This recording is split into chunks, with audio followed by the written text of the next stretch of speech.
Mario Salvador, ¿qué tal? Buenas tardes, encantado de tenerte en Café con Autor. Ay, Mario, el micro, vamos a ver si lo podemos activar desde aquí. Sí, Ahora, buenas tardes, Bruno. Sí, pues un placer estar por aquí y compartir este rato contigo, con vosotros, todos los que estén escuchando, ¿no? Pues construyendo un poco este diálogo, ¿sí? Sobre el efectivamente, libro. de eso se trata, de construir un diálogo al que otras personas asistan también de una manera más activa o pasiva. Luego tendremos ocasión de saludar a quien nos esté siguiendo a través del chat. ¿Quién soy? Ya solamente la pregunta hace que uno cuando va por la librería pose su mirada y se detenga por un momento en la portada. Es una pregunta que a mí personalmente me supone un desafío importantísimo, pero que siendo tan breve y tan corta esconde mucho detrás, ¿verdad? Bueno, preséntanos este libro tan interesante. Mario, ¿qué vamos a encontrar en él? Bueno, pues mira, partamos del título y de la pregunta, ¿no? ¿Quién soy, no? ¿Por qué nos planteamos esto, quién soy? Realmente no deberíamos planteárnoslo, ¿no? Si hubiésemos tenido una maduración correcta, y una educación respetuosa, digamos, educar es proporcionar el canal para que realmente uno desarrolle lo que ya realmente es como semilla, ¿verdad? Entonces, ¿qué ha pasado, no? ¿Por qué parece que el ser humano en general, en algún momento de la vida, se hace esta pregunta existencial? Y esto puede afectar de manera muy dramática y drástica a algunas personas, ¿no? Pues parece que entre estos dos impulsos que tenemos como humanos, ¿no? Al ser auténticos, ser quien somos, y a la vez pertenecer, ser aceptados, pues no siempre hay una sintonía, un respeto, ¿no? Habitualmente hemos tenido que sobreadaptarnos, adaptarnos a las expectativas, deseos, modelos del mundo, modelos del ser, que otros, habitualmente pueden ser nuestros padres, pero no exclusivamente, tienen sobre nosotros. Y para sobrevivir necesitamos pertenecer. Así que mientras somos pequeños, sí tenemos que sacrificar nuestra autenticidad para adaptarnos a lo que otros quieren, requieren que seamos. Pues lo vamos a hacer porque no podemos madurar y vivir sin pertenecer, sin ser aceptados. ¿Y eso qué implica? Pues va implicando una separación de nuestra naturaleza que nos hace más verdaderos, ¿no? Esa separación en casos de traumatización grave, pues va a ser muy drástica, ¿verdad? Y esto es lo que explico yo personalmente en el primer capítulo. Sí, sí. Entonces, ¿quién soy? De la disociación a la integración y amplía o corrige lo que consideres oportuno, implica que en ese devenir histórico de cada uno nos vamos a separar, por tanto, a disociar de quiénes somos para poder ser aceptados, sentirnos amados, hasta que de algún momento pues tomamos esa conciencia de cuestionarnos, ¿no? En el quién soy y quizás volver a retomar un vínculo, ¿no? Con quién éramos o ya es solamente tener constatación de que éramos de una manera y ahora somos de otra y seguimos en esa evolución. No, yo creo que el proceso, claro, esto nos va a pasar a todos en algún momento de la vida, ¿verdad? A veces puede ser en la jubilación, cuando uno dice, bueno, he dedicado mi vida a trabajar, pero y ahora si no trabajo, ¿quién soy, verdad? Me he perdido, ¿no? Ujú. O sea que esta es una pregunta que todos nos hacemos en algún momento, ¿verdad? Más tarde, más temprano. Mejor realmente que nos la podamos hacer más temprano. Y ahora estamos viviendo tiempos convulsos que ponen en crisis los modelos de vida, de cultura que hemos creado, ¿no? ¿Cuál es el camino? Pues si antes nos hemos separado, pues tenemos que volver a aquello que hemos dejado atrás, ¿no? En el trauma, una manera que hemos tirado adelante a situaciones de dolor intenso ha sido muchas veces olvidar, mirar a otro sitio, desconectarnos de nuestras emociones y sentimientos. Bueno, eso no significa que eso que hemos querido olvidar, y no es posible olvidar, el cuerpo siempre recuerda, no significa que ha desaparecido, solo significa que lo hemos dejado en algún almacén, en algún refugio interno, ¿eh? eh, al que más tarde o más temprano tendríamos que volver, ¿no? Porque es un aspecto nuestro, somos nosotros también, ¿no? Así que el camino si realmente queremos integrarnos, queremos sentirnos bien con nosotros mismos, es recuperar, volver a sanar con eh, compasión, con amor, esas experiencias, esos aspectos de nosotros mismos que se han quedado no metabolizados, se han quedado enquistados, trabados en algún lugar, ¿no? Ujú. En ese reencuentro con uno mismo también, en ese abordar y entender esa separación, ese trauma, ese dolor que podamos llevar, proponéis también una manera de trabajar, he creído leer, más humanista o al menos con el foco puesto precisamente en una relación y un respeto a quien tenemos delante, ¿no? Por parte de los profesionales, ¿no? ¿Qué tal si nos ayudas a entender un poco también vuestro proceso de entender y abordar ese trauma y ayudar a hacer ese camino a la persona, ¿no? Bueno, bien. Sí, la palabra humanista relacional es adecuada para la perspectiva y el enfoque de este libro, ¿no? Yo soy formador de compañeros en la psicoterapia del trauma durante ya muchos años, unos 20 años. Y comparto, discuto en congresos con muchos compañeros y hay muchas perspectivas para mirar la disociación, muchas muy tecnificadas, ¿no? Nosotros hemos querido aportar aquí una perspectiva relacional, porque, mira, dos condiciones por las que nos desconectamos son cuando nos estamos enfrentando a algo que es intolerable, un dolor que es excesivo, ¿verdad? Esa es la primera. Y la segunda es que nos ha faltado la presencia empática y protectora de alguien que nos apoye y nos sostenga. Por eso Pierre Janet decía, cuando nuestro cuerpo no puede escapar, nuestra mente busca cómo no estar en el dolor, ¿no? Así que yo digo también que el antídoto de la disociación es la conexión social, ¿no? Eso que hemos hecho de huir de nosotros mismos, huir de nuestro dolor, porque no podíamos manejarlo y porque estábamos o ante personas que lo maltrataban incluso o lo ignoraban, ¿verdad? Ahora tenemos que, como ayudadores, terapeutas, cada uno lo que haga, educadores incluso, eh, entrar en contacto con esos aspectos, con esos mecanismos por los que nos hemos tenido que separar, ¿no? Yo digo que el primer sistema en que regulamos nuestro mundo interno es la corregulación, es la conexión con otro mamífero, con otro humano, ¿no? Cuando este ha fallado, esto ha fallado, nos retiramos de la conexión hacia la desconexión, la protección y la supervivencia. Y hago esto con mis manos porque nos alejamos del otro, no desconectamos del otro, pero también nos desconectamos de aspectos de nosotros mismos. Si ahora queremos promover un proceso de cura, lo primero que hemos de hacer es primero observar, ver cómo la persona, con cómo maneja su mundo interno y cómo se relaciona con nosotros, nos está mostrando cómo sobrevivió. Una historia muy antigua, ¿verdad? Los terapeutas tenemos que ser sensibles a esto y tenemos que tener varios principios, ¿no? El primero es que todo lo que hemos hecho en nuestra vida ha sido con un propósito y una función de ayudarnos a sobrevivir. Todo. Y eso es un acto de inteligencia. Así que, claro que he dicho, el acto de inteligencia es huir de un dolor que nos ha atrapado, que nos ha quemado, ¿no? Esa es la inteligencia de la supervivencia. La inteligencia de la cura ya no es huir del dolor, es volver a él, mirarlo con amabilidad, con cariño, ¿no? Entonces, nuestra perspectiva relacional es esta, cómo tener este tratamiento respetuoso de las defensas y de los mecanismos de manejo.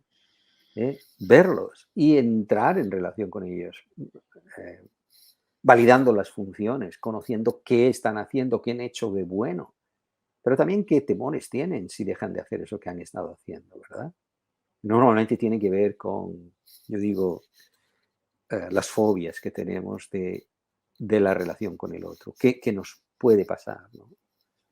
Y en el primer capítulo que hablo de esta topografía, este modelo topográfico, hablo de algunas defensas que son muy extremas, que ya no cuentan con la relación humana como una fuente de comportamiento de bienestar. Así que manejamos a veces nuestro dolor de formas, estas maneras tratan de desconectar con nuestra vulnerabilidad, a través de las drogas, de la adicción al trabajo, de la negación, el olvido, la anestesia emocional e incluso el suicidio. Todas ellas formas de tratar de no tocar, no ver, no sentir ese aspecto doloroso. Eh, Ujú. el terapeuta tiene que hacer algo muy diferente. Ver lo que otros no han querido y acogerlo con respeto exquisito, aceptación radical, compasiva, ¿no? Desde eso, básicamente, lo que tratamos en el primer capítulo de este libro, ¿no? Segundo capítulo, que está escrito por Peter de Carmen. Bueno, dime, Sí, ¿quieres preguntar otro de algo? los participantes. Ujú. Sí. Sí, sí. Bueno, si en el primero yo hago todo este modelo topográfico de cómo nos hemos organizado por dentro para manejar el dolor y cómo eh, terapéuticamente, digo el terapeuta, pero podría hablar el educador, el padre, el médico, cualquiera que haga una función de ayuda, ¿no? Ha de entrar en relación, ver, observar esto. Peter y Carmen en el capítulo 2 hacen una descripción también de cómo se organiza este sistema interno, ¿no?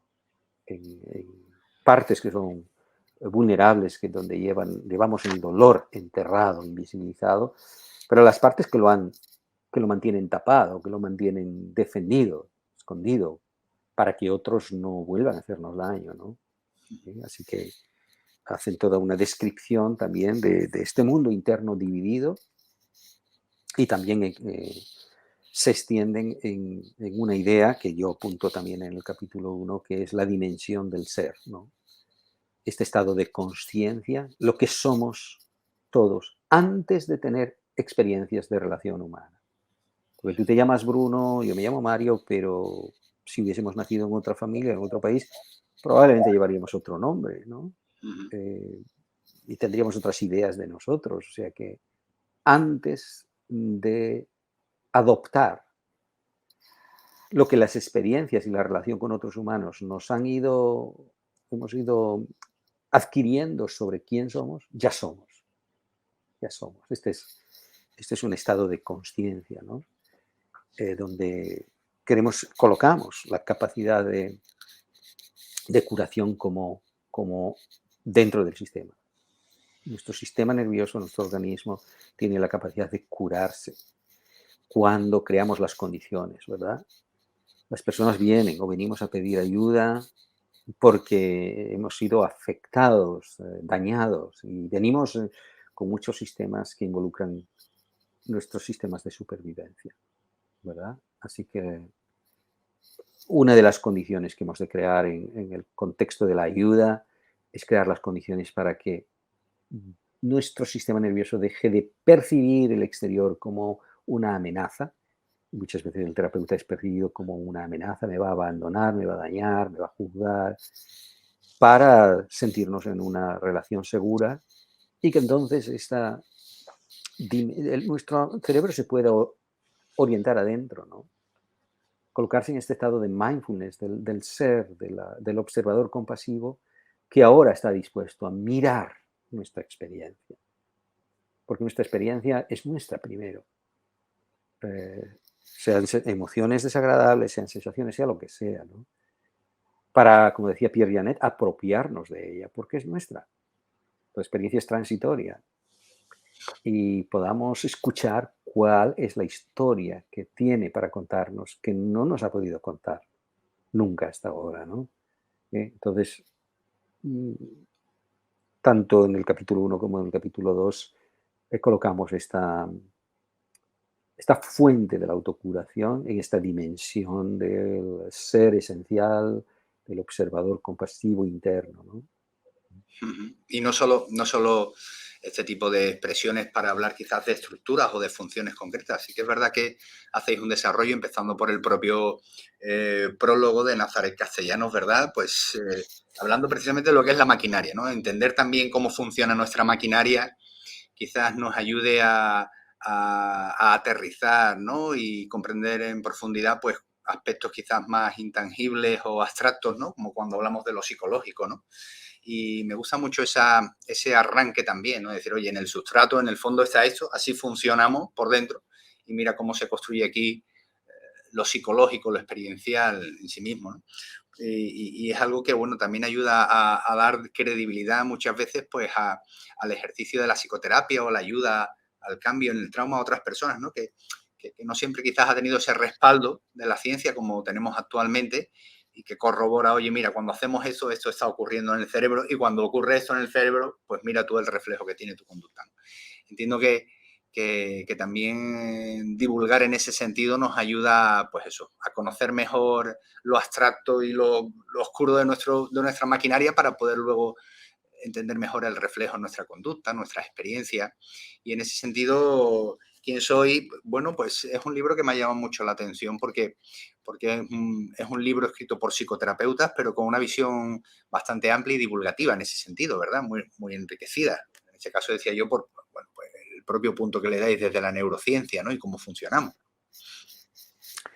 Sí, sí, no hemos tenido tanto espacio en este libro para colocar estos conceptos de la neurociencia, sí en otros escritos que Publicaciones. tenemos, pero esto está ahí siempre debajo, ¿no? Estamos hablando de supervivencia, cuando estamos hablando de disociación y de trauma, estamos hablando de supervivencia ante algo que amenazó nuestra vida, ¿no? Y esto corresponde a nuestro cerebro subcortical. Este es el que tiene el equipamiento, los programas automáticos y que por otra parte son comunes a todo el mundo mamífero. No somos distintos en este nivel. ¿eh? Tenemos la lucha, la huida y en casos extremos la congelación, la parálisis, ¿no? El hacernos el muerto. Aquí estamos hablando específicamente del trauma. Pero esto es biológico y neurológico. No tenemos, no está bajo nuestro control consciente. Nuestro sistema límbico y sistema reptiliano tienen el equipamiento, tienen la sabiduría para disparar estos mecanismos de afrontamiento cuando algo amenaza nuestra vida. Y tiene que ser así, porque si pensamos, nos morimos antes. Tenemos que hacer algo. ¿no? Hay que Esto es, actuar rápido. bueno, es muy importante esto, ¿sabes? Porque, mira, tenemos toda esta casuística desgraciada. Esto es un conocimiento que debía estar en muchos estamentos, incluidos los jueces, por ejemplo, ¿no?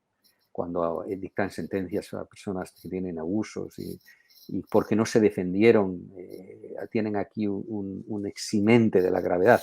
Y no saben que este quedarse paralizados, congelados, no es algo que uno decide conscientemente. Es un sistema de supervivencia que es disparado por este cerebro subcortical, fuera de nuestra conciencia. Es automático. Y es un acto de inteligencia para sobrevivir, porque el depredador deja de atacar o no quiere matar cuando ve que su presa está inmóvil o parece muerta, ¿verdad? Ese sustrato está implícito en este libro. Hablamos aquí más de los mecanismos que se ven en el nivel de lo psicológico, pero está siempre implícito, ¿no? La organización de las distintas partes tiene una raíz también biológica en esos sistemas de supervivencia, Sin ¿verdad? duda. Y lo traía también a colación por una expresión como muy manida, ¿no? Que a veces refleja pues la posición de la persona ante las circunstancias de su vida o el potencial cambio que le demanda su entorno y la persona cómo se agarra a lo que cree ser, ¿no? El tan manido decía, es que yo soy así, ¿no? Bueno, si entiendo que mi cerebro funciona de una manera, de alguna manera, valga la redundancia, como que perpetúo eso, ¿no? Voy a funcionar siempre igual. Sin embargo, aunque haya un sustrato biológico, lo psicológico, lo experiencial puede introducir cambios, ¿no? Que nos lleven a descubrirnos siendo diferentes en momentos diferentes, ¿no? O no van por ahí los tiros, Mario. Bueno, sí, van también por aquí los tiros, ¿no? Ah, pues por lo que sea, os pido disculpas porque la conexión con Mario Salvador, a quien estamos entrevistando en este Café con Autor número 72, pues se ha perdido. Espero que entre ahora de nuevo. Y bueno, pues aprovecho también para saludar a quien hoy nos acompaña, a Labri, a Nieves, a Toñi, a Rocío, a Carmela.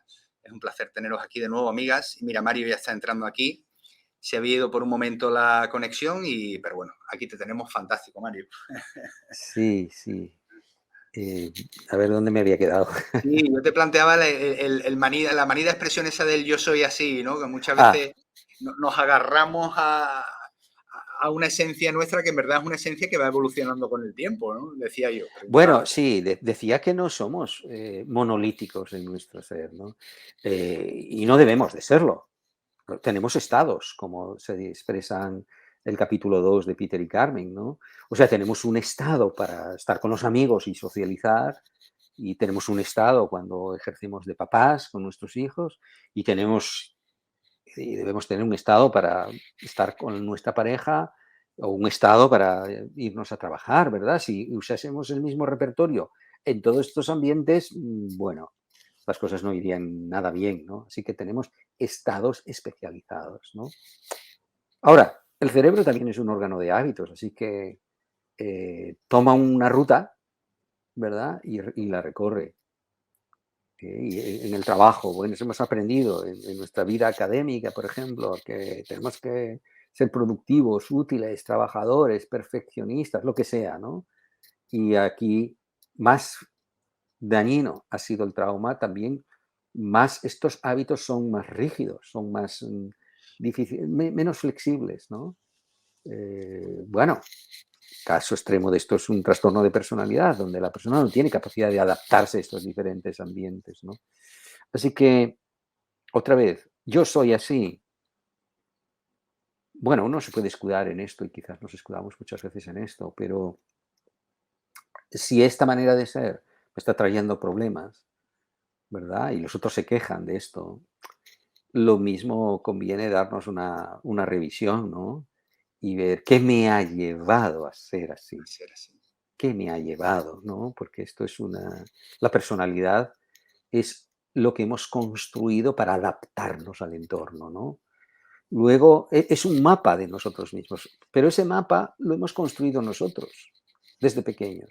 Nosotros éramos el hacedor del mapa,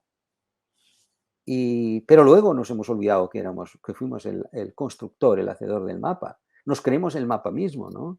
Y vivimos como siendo el mapa y ya nos hemos olvidado del acto de creación del mapa, ¿verdad? Esto es lo que se hace en una terapia, ¿no? Volver a los actos de creación cuando estábamos construyendo nuestros yoes o nuestro yo para con recursos que podamos tener hoy, por supuesto, y con la ayuda de alguien que es el terapeuta que está de una manera nueva, respetuosa, poder rehacer ese mapa, porque es eh, rehacible, ¿verdad? Hoy sabemos mucho de la capacidad del cerebro de estar siendo neuroplástico toda nuestra vida. Así que esto de soy así y qué le voy a hacer, me tienes que aceptar, no es sostenible ni de ninguna manera, ¿no? Ni neurológicamente, ni científicamente, ni de ninguna manera, ¿verdad? Las personas a veces se quedan ahí en un estado de comodidad para no hacer este trabajo de revisión y, en definitiva, de conectar con ese dolor del que nos hemos escapado, ¿verdad? Pero esto traerá problemas. Y por ejemplo, en los tiempos que vivimos ahora, Mario, pandemias que no terminan, crisis climáticas, guerras y amenazas ya olvidadas que de repente pues vuelven a florecer, en contextos donde los cambios ocurren tan rápido y profundamente, con ese grado de incertidumbre, de amenaza, lo normal sería patinar un poco en estos contextos, ¿no? ¿Cómo se equilibra uno y está sólido haciendo frente ante lo que le viene en circunstancias así? Lo digo porque no me extraña, ¿no?, que se incremente el número de personas que solicitan y demandan asistencia en salud mental, que se incremente el número de consumo de determinados fármacos, en fin, y otro tipo de números y criterios que están disparatados, ¿no? Bueno, yo creo, claro, este es un tema al que soy muy sensible y al que me gusta mucho conferenciar y exponer, ¿verdad? Eh, Vivimos en una cultura enferma, ¿no? En una cultura que nos ha enajenado, nos hemos olvidado de las condiciones de vida naturales que responden a nuestra naturaleza humana y mamífera, ¿no? Cuando todavía vivíamos en culturas tribales, eh, la tierra no tenía posesión, era de todos. y había un sentido de la solidaridad, el altruismo, la cooperación, de la conciencia de la interdependencia, había muchas cosas, ¿no? Cuando se parece la etapa de la agricultura y de la tenencia de tierras, empiezan a entrar otro tipo de cosas aquí, la acumulación, la posesión y el poder, ¿verdad? Y esto desequilibró las relaciones entre los humanos, los que más tenían y los que menos, y los que más tienen y necesitan a los otros o usan a los otros para la tarea productiva. Bueno, esto es otro argumento, ¿no? Pero a lo que voy, ¿no? Nos hemos enajenado de nuestra naturaleza, hemos construido un modo de vida que no es respetuoso con lo que necesitamos. Estás hablando de resiliencia al final, ¿no? Y a mí me gusta decir, bueno, hay tres maneras en las que cuidar nuestra resiliencia y nuestra capacidad de enfrentarnos a las adversidades, ¿no? Tenemos que cuidar qué dejamos entrar en nosotros, ¿no? No solo el alimento físico que comemos, sino el alimento intelectual, el alimento, las noticias que escuchamos, ¿no? Estamos en una cultura donde se nos infiltra el miedo. Y el miedo significa vivir en supervivencia continuamente, ¿no? Yo digo también, otra, otra forma de cuidarnos es el practicar una vida que sea respetuosa con nosotros, ¿no? Que incluye elegir las relaciones que nos hacen bien y nos sientan bien, ¿no? Incluye, pero no solo todo lo que sea respetuoso, cuidar de nosotros, ¿no? En un sentido amplio. Y el tercer refugio, yo digo, es la tribu, la comunidad, ¿no? Somos seres sociales.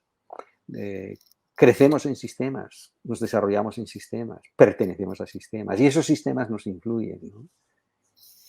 Para bien y para mal, ¿vale? Así que la virtud y la ventaja de ser adulto es que podemos elegir el sistema, podemos elegir el grupo. El niño no. Pues si le toca un ambiente bueno, estupendo. Y si no le ha tocado bueno, se lo come con patatas 15, 20 años, ¿no? Y eso deja lesiones. Entonces, bueno, tu pregunta, ¿cómo manejar? Mira, hemos creado un sistema donde hoy la ciencia nos dice que los opioides del bienestar, la oxitocina, la dopamina, la prolactina, se generan en los vínculos humanos seguros. Nuestro organismo, nuestra neurobiología produce esas hormonas del bienestar en los vínculos humanos seguros. Pues nos hemos olvidado de esto y hemos sustituido el factor de la relación por drogas, por opioides tomados por una vía externa. Y los médicos, los amigos, a veces incluso los terapeutas, ¿no? Se olvidan de este factor, de que la mejor droga para el bienestar, para influir en el bienestar de otro, somos nosotros mismos cuando ofrecemos un trato amable, respetuoso, considerado eh, y compasivo. Y nos quitamos muy pronto del medio para instrumentalizar el bienestar, ¿no? Bueno, quizá hemos creado un mundo enfermo y enajenado, ¿no? Y pensamos poco en ello, ¿no? Reflexionamos poco en todas estas condiciones de vida en las que vivimos que no nos hacen especialmente felices, ¿no? Yo creo que no nos hacen felices mayoritariamente hablando, ¿no? No sé si me escapé de tu pregunta. No, fenomenal, Mario. Agradecido. El caso, escuchándote, pensaba en cómo ahora parece que al menos en lo tecnológico estamos más y mejor conectados que antes, pero en lo humano parece que hemos levantado una serie de barreras que realmente dificultan que tengamos conexiones profundas, nutritivas, reales, ¿no? Y bueno, pues uno puede verse en las redes teniendo 1000, 2000, 3000, 10.000 amigos. Sin embargo, ha perdido el significado de la palabra amigo, al menos en ese contexto, ¿no? Luego descubre uno que conocer a las personas también y formar parte de relaciones como las que estás describiendo, pues lleva su trabajo, su tiempo, su inversión, su energía. No es una cuestión que podamos, en la velocidad de los tiempos, acortar rápidamente, por mucho que una aplicación nos facilite a veces estar hablando con un desconocido o una desconocida sobre aspectos que antes requerían pues un camino compartido, a veces extenso, para poder llegar a ellos, ¿no? Es decir, que al final quizás las condiciones tampoco son las más favorables a conexiones profundas, reales y verdaderas, sino más bien a conexiones que, pues no sé, de consumo rápido, ¿no? Por decirlo de alguna forma. Sí, sí, estoy de acuerdo, ¿no? Estamos confundiendo el sentido de la amistad profunda, íntima, de apoyo, de estar con el otro ante las dificultades, ya miraba en la Real Academia, ¿no? La palabra amiguete, con el significado del amiguete, ¿no? Que es alguien, pues para ir a pasar un rato, a tomarnos una copa, ¿no? Y hemos llenado el mundo, a lo mejor, de amiguetes, y tenemos pocos amigos, ¿no? No cultivamos la amistad profunda, ¿no? La intimidad. La intimidad es el abrir el corazón, ¿no? Y nosotros en el libro, los otros capítulos, sí, dime. Sí, sí, Sí, adelante, Mario, continúa por ahí, por favor. hay otros dos capítulos donde, si los primeros dos ofrecen, digamos, un mapa descriptivo de los fenómenos, con mucha casuística, ¿eh? Hemos tratado de poner muchos ejemplos de casos para que se pueda entender bien el mensaje, ¿no? Pero los capítulos 3 y 4 se describe una manera de trabajo, ¿no? Una sesión de terapia transcrita en donde se ven esas interacciones y el sentido y la pretensión de estas interacciones. Y son interacciones donde ilustramos ese cuidado exquisito con la experiencia del otro para, ¿sabes? En el trauma lo que queremos es llamar a esa experiencia que se ha quedado enterrada, ese grito silenciado que es el trauma, para que salga a la luz y encuentre que esta vez hay alguien que lo acoge, lo respeta y lo acepta de forma radical. eh, y lo influye con no con el dogma, no con lo que hay que ser, no con los conceptos de lo que hay que ser, no, con la aceptación radical y la mirada compasiva. Esto es lo que promueve un proceso de transformación. Y mira, el capítulo último, que es curioso porque es una persona, bueno, como tiene el nombre ahí, pues lo verán los lectores, Judith, ¿no? Hizo un proceso de 2 años en la pandemia, precisamente, ¿no? Y es una mujer que es de nuestra profesión, pero fue estudiante mía también, nuestra, y, y se grababa todos sus trabajos y se los transcribía, se los estudiaba y empezó a escribir, ¿no? Y en un momento dado me presenta los escritos y digo, hombre, esto está muy bien escrito porque tiene un estilo literario bello, bellísimo, ¿no? Y no solo por el estilo, que en sí mismo es verdaderamente bonito, me cautivó, ¿no? Sino por la descripción que hace de su propio proceso de transformación, lo que le hizo bien, qué efecto tuvo, ¿no? Así que es un capítulo que me gusta mucho también porque no solo da la perspectiva de los clínicos que estamos haciendo esto, pero da la perspectiva de quién está del otro lado, ¿no? Quién está viviendo esta manera de trabajar, de estar, ¿verdad? Y qué efecto tiene. Así que me pareció siempre un broche final redondo para ver el panorama al completo, ¿no? ¿Sabes? Sí, pues como dices, Mario, y totalmente de acuerdo. Al final, de alguna manera es ese cierre, ¿no? A la otra orilla, por así decirlo, ¿no? De este trabajo, de este espacio, ¿no? Y de quien lo recibe. Para quien se haya incorporado recientemente a Café con Autor, hoy estamos con Mario Salvador, coautor junto a Peter Burkin de ¿Quién soy? De la disociación a la integración, donde nos presenta también una manera de trabajar, de entender la relación terapéutica, pero sobre todo una manera de entender cómo el autoconocimiento, siguiendo un camino determinado, la aceptación de las historias personales y el encuentro con las mismas, pues permite la curación, permite también una mayor conciencia de quiénes somos, de dónde estamos y una mayor coherencia y sin duda alguna bienestar. Nosotros en el devenir del café pues saludamos también a quienes nos acompañan, Mario, y pueden plantear pues las cuestiones que quieran. Y en ese sentido alguna hay, así que si te parece pues saludamos a quienes nos están siguiendo y además pues lo expresan. y Adelante. vemos Sí. qué preguntas o comentarios han podido hacer, ¿de acuerdo? En ese sentido, pues bueno, yo aproveché que había ese salto en conexión para empezar a saludar. Bien. Continúo, ¿no? Pues aquí, bueno, pues tanto a Labri, a Nieves Martín, Toñi Donoso, por ahí, Rocío Borrero, buenas tardes a todas, queridas amigas, Carmela Robledo, María José García, bueno, encantado de teneros aquí y sobre todo de que participéis con vuestras inquietudes, con vuestras experiencias, con vuestra discrepancia también y bueno, alimentemos el debate que le da sentido, ¿de acuerdo? Bueno, una charla con amigos es la mejor medicina, nos dice Carmela Robledo. Y Desiree Descané nos dice, buenas tardes de Sevilla, parafraseando a Thomas Sachs, ¿el sí mismo se encuentra o se crea? Un saludo. Bueno, pues ahí quedó esa pregunta que yo te traslado a ti, Mario, y lo que consideres oportuno, pues seguramente nos ayudará también a entender esta cuestión. Bueno, precisamente responde al título del libro, ¿no? ¿Dónde ponemos el sí mismo, no? Yo puedo decir yo soy Mario, tú eres Bruno, yo soy gallego, que soy gallego, yo soy psicólogo, puedo decir de mí mismo pues todas las adscripciones que he ido adquiriendo de mi experiencia humana. ¿Eh? Pero otra pregunta ¿es lo que yo soy? Oye, yo puedo decir yo soy psicólogo mientras estoy ejerciendo mi vida laboral, pero cuando pare mi vida laboral, ¿tiene sentido que siga diciendo soy psicólogo? No, y además, si yo me identifico con esto, me estoy identificando con un área muy pequeña de mi vida, ¿no? ¿Verdad? Así que es una pregunta importante, ¿no? Yo sigo muchos maestros espirituales entre otros Eckhart Tolle, ¿no? Entre otros. También sigo mucho a Pablo Doros últimamente, pero me gusta mucho, ¿no? Nuestras experiencias no son lo que somos, es lo que nos ha ocurrido. Y la experiencia, por definición, tiene un carácter transitorio. En el trauma, esa experiencia no se ha concluido, no se ha acabado, ¿no? Porque la hemos paralizado, la hemos bloqueado.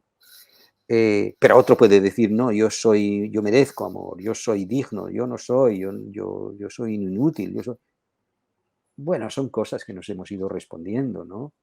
Pero no es nuestra verdad, ¿verdad? Así que hay un aspecto de esta identidad psicológica que hemos ido adquiriendo, ¿verdad? Y muchas veces esa identidad psicológica lleva dolor, contiene dolor. En algún grado en todos nosotros tenemos aspectos de esta identidad psicológica que tiene adherido dolor, ¿no? La terapia, la buena terapia. La terapia es un proceso de liberación, ¿no? Ha de estar para liberarnos de esos aspectos de dolor que se quedaron adheridos, incrustados en nuestra pseudo-identidad, que llamo yo. ¿Para qué? Para descubrir una dimensión más elevada de quién realmente somos, ¿no? Yo tengo otro libro que se llama Más allá del yo, ¿verdad? En el que trato de responder a esta pregunta. Más allá del yo, el yo que hemos construido, hay una dimensión del ser. En el capítulo 2 de este libro, Peter y Carmen hablan extensamente y de manera muy elegante de esta dimensión del ser, ¿no? Así que, ¿dónde colocamos nuestro sentido de la identidad? ¿En esta dimensión del ser que somos o en nuestras identidades egoicas, que son siempre mutables, ¿verdad? Porque en un contexto digo, yo soy digno, valioso, pero en otro momento digo, no, no valgo nada, no soy suficiente, etcétera, ¿no? Así que este aspecto, digamos, psicológico de la identidad del yo es variable siempre, ¿no? Bueno, espero responder un poco esta pregunta. Muchas gracias, Mario. Pues mira, nos estamos acercando a ese punto de final hoy de esta emisión número 72. Me gustaría que, bueno, desde tus palabras, también desde tu visión, hicieras una invitación a la lectura de tu libro, ¿no? ¿Quién soy? Que el lector sea un profesional de la psicoterapia, un educador, un estudioso de la psicología humana o una persona interesada, sin más, quizás en encontrar respuestas para sí. ¿Qué va a encontrar en quién soy? Bueno, pues va a encontrar un proceso de reflexión, ¿verdad? Y en el capítulo 1 y Jesús Atencia también hemos propuesto preguntas de reflexión sobre este modelo de topográfico para que cada uno podamos ver también qué aspectos de nosotros mostramos a los demás y por qué. Y qué aspectos ocultamos y por qué, ¿verdad? Así que podemos encontrar un mapa para transitar un territorio de autodescubrimiento. Si somos profesionales, vamos a encontrar más cosas, porque vemos una metodología de trabajo. O si fuésemos educadores, también vamos a encontrar eh, principios que conformen nuestras actitudes, de verdaderamente entender que un chico que tiene un comportamiento problemático, ¿no? Está respondiendo, tiene una causa que viene de otro sitio, ¿verdad? Esto es solo la manifestación externa, ¿no? Eh, Pienso que es un libro que es útil para cualquier persona que está realizando tareas, labores de ayuda, por supuesto. Si es una persona que no se dedica profesionalmente a ello, va a encontrar, pues, como digo, una manera de empezar a mirarse y entender este mundo complejo que tenemos dentro, ¿no? Los seres humanos somos complejos, porque sí, porque lo somos, porque nuestro cuerpo es complejo, ¿no? Y el cerebro tiene que organizar, gestionar, pues, esa complejidad, ¿no? Y en lo psicológico también tenemos esta complejidad. Así que espero que leyendo el libro también se vea una manera respetuosa, humana, amable, de relacionarnos con nosotros mismos, con nuestra experiencia. Y para los profesionales que puedan ir viendo una metodología de trabajo también, ¿no? Que aporta muchas posibilidades, sin duda. Al menos a mí me lo ha parecido desde mi experiencia. Mario, pues ahí quedó esa invitación a leer Quién soy, de la disociación a la integración, escrito junto al profesional también, gran maestro y divulgador Peter Burkin, a quien ya hemos tenido aquí. Ha sido un placer tenerte en este Café con Autor, a las personas que nos han acompañado, a quien ha escrito en el chat, pero también a quien no ha escrito, pero nos ha seguido, pues agradecidos de tenerlos ahí. Y bueno, los mejores deseos para este libro y su carrera editorial, pero también para cualquier propuesta que en este sentido tengáis a bien volver a traernos, que seguramente será tan interesante como este libro. ¿Quién soy? Mario, un fortísimo abrazo, encantado de tenerte en este arranque de temporada en Café con Autor. Muchísimas gracias, Bruno. También te deseo, pues, un buen curso vital, y a los que estáis escuchando lo mismo digo. Bueno, nosotros, tanto Peter como yo, tenemos también este empeño en una labor divulgativa que hacemos a través de conferencias, de los libros y de otras maneras, ¿no? Así que encantados de poder poner un granito más. Gracias. Pues hasta pronto, Mario, y queridos amigos y amigas, la semana que viene volvemos a vernos y haremos el anuncio previo con nuevos autores, nuevas propuestas de la mano de Escle de Brouwer. Que tengáis buena semana. Un abrazo a todo el mundo.